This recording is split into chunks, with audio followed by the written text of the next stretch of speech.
नमस्कार, मी दिलीप स्वामी, जिल्हाधिकारी छत्रपती संभाजीनगर बोलतोय।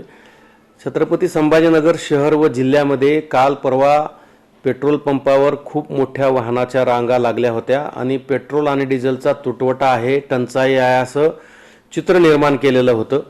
आज मी सर्व कंपन्यांच्या प्रमुख अधिकाऱ्यांशी चर्चा केली। त्यानंतर असं लक्षात आलंय की डिझेल आणि पेट्रोलच्या साठ्यामध्ये कुठेही कमी झालेला नाहीये। येणारा फ्लो हा कंटिन्यू चालू आहे, कुठेही टंचाई नाही आहे। फक्त अफवा पसरवल्यामुळे लोकांनी पेट्रोल पंपावर गर्दी केली आणि अव्वाच्या सव्वा पेट्रोल भरून डिझेल भरून घेतल्यामुळे पेट्रोल पंपावरचा साठा संपलेला आहे। माझी समस्त नागरिकांना नम्र विनंती आहे की आपण पॅनिक होऊ नका, अफवावर विश्वास ठेवू नका। डिझेल आणि पेट्रोलचा साठा मुबलक आहे, सातत्याने तो येतो आहे। येणाऱ्या गाड्या या नियमितप्रमाणे येत आहेत। जसं जसं नेहमीप्रमाणे गाड्याची आवक होती त्याचप्रमाणे गाड्याची आवक चालू आहे।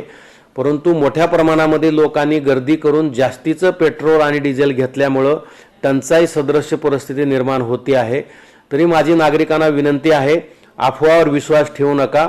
डिझेल आणि पेट्रोलची कुठलीही टंचाई नाही आहे, टंचाई होणार सुद्धा नाही आहे। कुठलेही भाव वाढण्याचे चिन्ह नाही आहेत, लक्षणं नाही आहेत।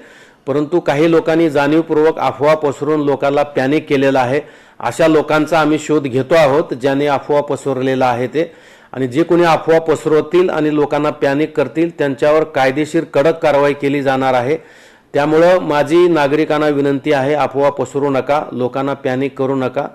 पेट्रोल आणि डिझेलचा साठा आहे आणि तो रेग्युलर आपल्याला मिळणार आहे।